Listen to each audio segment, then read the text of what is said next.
I'm 29 and my wife is 27. We discovered that we were expecting our second boy when my wife was 6 months pregnant. We had a baby shower and bought all the essentials for new parents. We already had a 5-year-old son, so we could repurpose some of his stuff.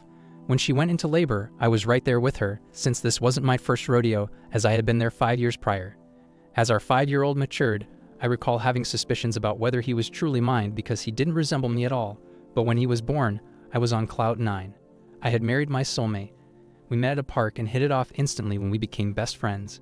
We had been together for 5 years. She got pregnant as soon as we started being close, so the thought of her being unfaithful never crossed my mind.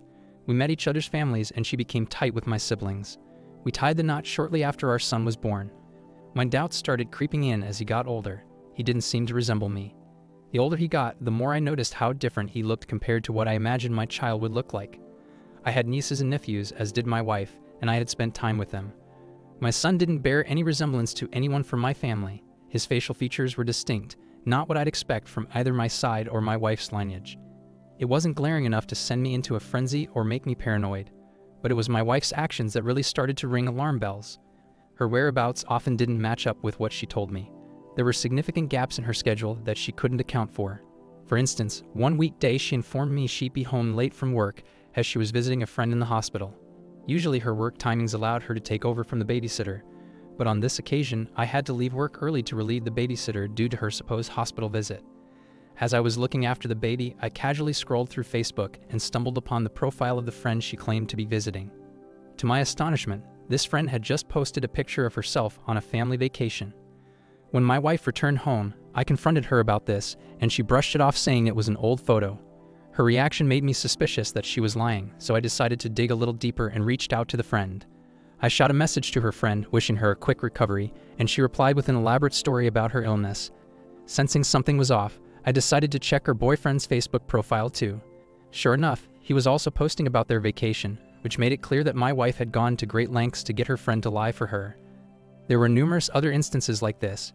She wouldn't let me interact with anyone from her workplace, and I started suspecting infidelity when a close friend of hers accused her of flirting with her boyfriend. When I confronted my wife about this, she brushed it off, saying they had a falling out and her friend was trying to sabotage our marriage. I took her words with a pinch of salt, never fully buying into her story. Her web of lies started to unravel not long after we got married, but I was too smitten to see it. She would profess her love for me whenever her lies were exposed. If I ever caught her in a lie, she'd try to make me feel guilty, accusing me of being too controlling, judgmental, and suffocating. So when she felt pregnant, I thought it would be a new beginning for us. I thought this would be our fresh start.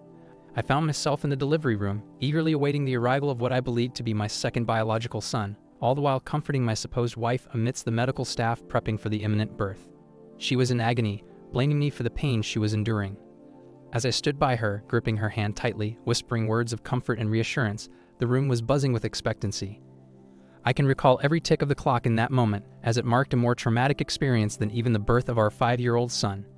As her contractions grew stronger and the medical team guided her through the stages of labor, coaching her on breathing techniques and providing support throughout, I remained by her side, hand in hand. I wished I could absorb the pain she was experiencing.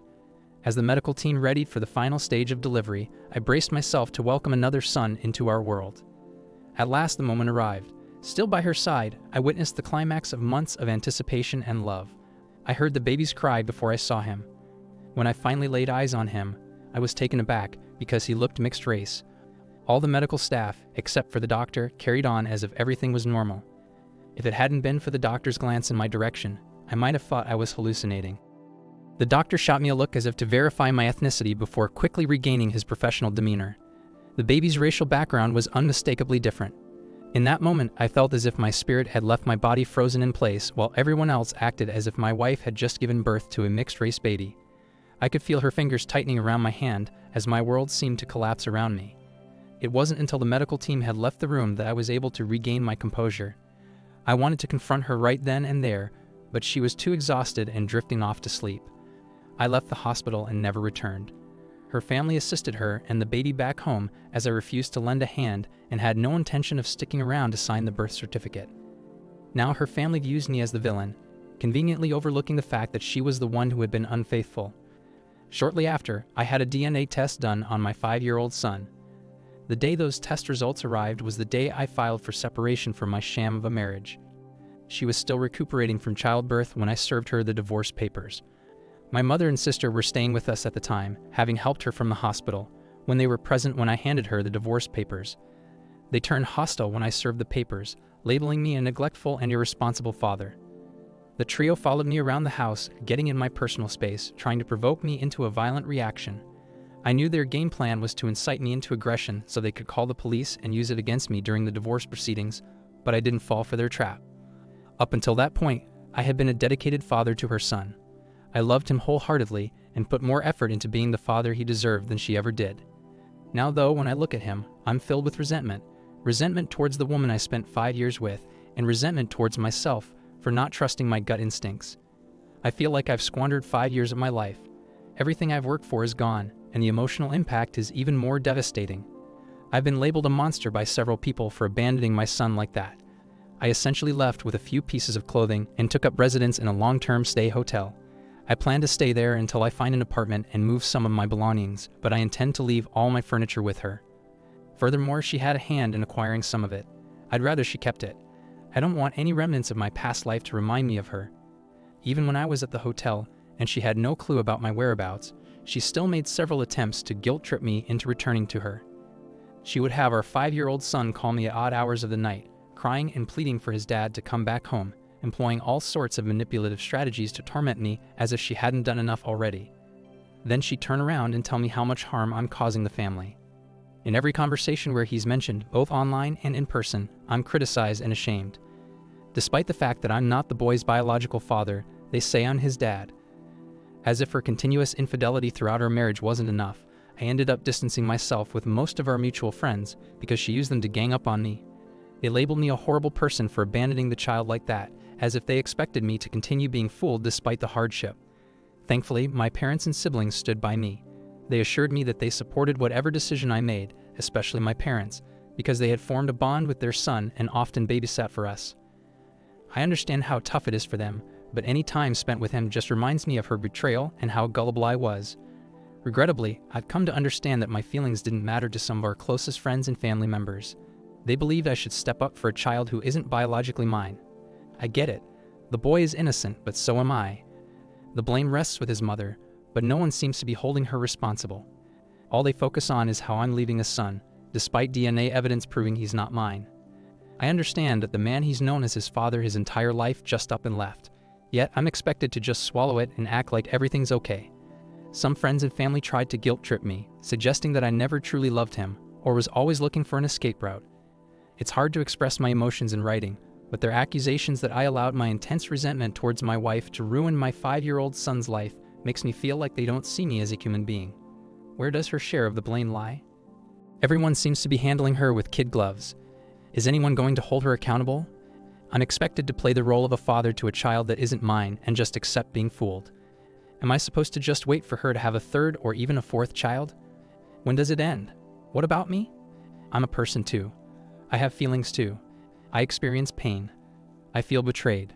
I feel undermined as well. Why should I set aside my own life and feelings? I was never the biological father of the boy.